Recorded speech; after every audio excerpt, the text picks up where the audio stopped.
On va faire un butternut.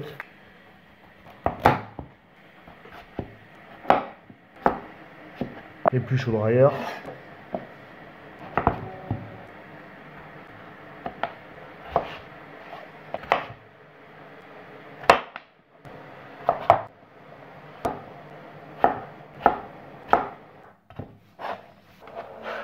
On débarrasse. On épluche un oignon. On les mince finement. On débarrasse. Après on va faire le chou.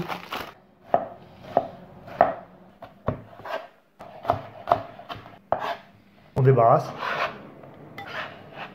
On prend un vermicelle chinois, on met de l'eau chaude et on filme. On fait un deuxième oignon.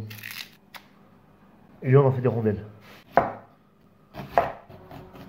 Ensuite on prend quelques pommes de terre et on les épluche.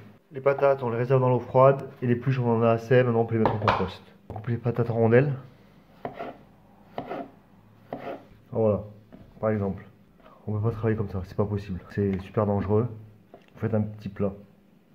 Et comme ça bouge plus. Une fois les patates coupées, on les réserve dans l'eau froide. On va faire notre petit mélange pour cuire le butternut. Orange, citron. Ça sera plus citronné qu'orangé. Dans un sautoir, on met de l'huile d'olive. Une fois l'huile bien chaude, on met le butternut. Là c'est presque cuit. Pour équilibrer le goût, on va mettre un peu d'acidité. Donc d'où le mélange orange-citron. On sale, on poivre. Donc on débarrasse. On fait refroidir. On remet la poêle sur le feu, on remet notre jus butternut. Il me reste un peu de jus de viande, je vais en mettre. On met nos oignons. Vu qu'il me reste pas beaucoup de jus, je vais le mettre.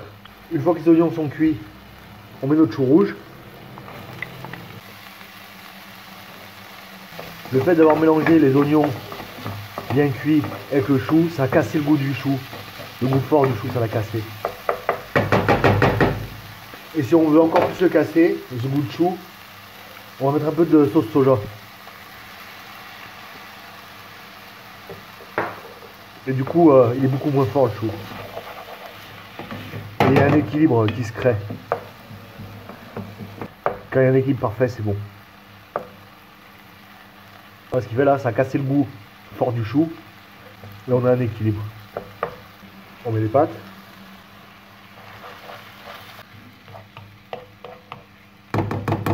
Et voilà, on débarrasse. Je sers directement. Juste oignon frit. Et voilà, et on sert. On débarrasse, on réserve. On va faire le pain.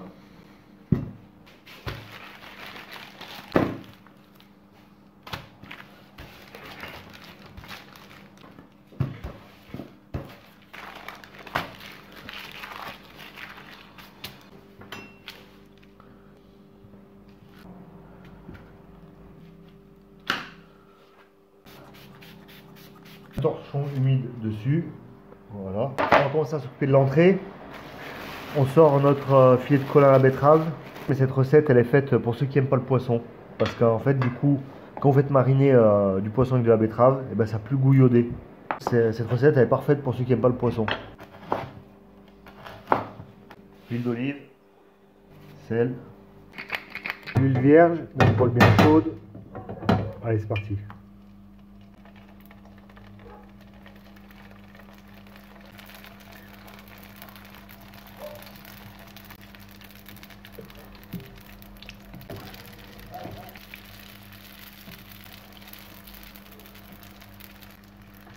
Quand nos petits pains cuisent, on va monter l'entrée. On prend le butternut, on fait un petit dôme. On prend notre poisson et on l'arrange sur le butternut.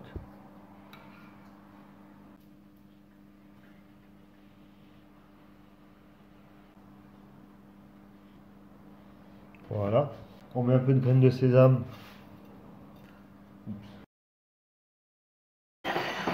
On a sorti préalablement des courgettes congelées. On sale, on poivre. On ne veut pas les faire cuire, on veut juste leur donner un peu de goût. Parce que vu que c'est du surgelé, c'est pas terrible. On débarrasse. On met de l'huile d'olive. Après, on prend des oignons, on met au fond. On prend des pommes de terre. On débarrasse les patates et les courgettes. On prend de l'origan. On mélange. Sel, poivre. On mélange. Et maintenant, on vient ranger les patates et les courgettes dans le plat. Une fois que tout est installé dans le plat, on prend une huile vierge. On arrose. Et au four. Ensuite, on va se mettre en place pour le dessert. Notre pain perdu au mûr qu'on a fait. On se prend une part. Dessus, on se prend des copeaux de pommes. Voici le menu du midi. Butternut, colin à la betterave avec son pain. Sauté de pâtes au chou rouge avec son pain. Et le pain perdu, copeaux de pommes. Tout ça pour moins d'1 euro. Bon appétit!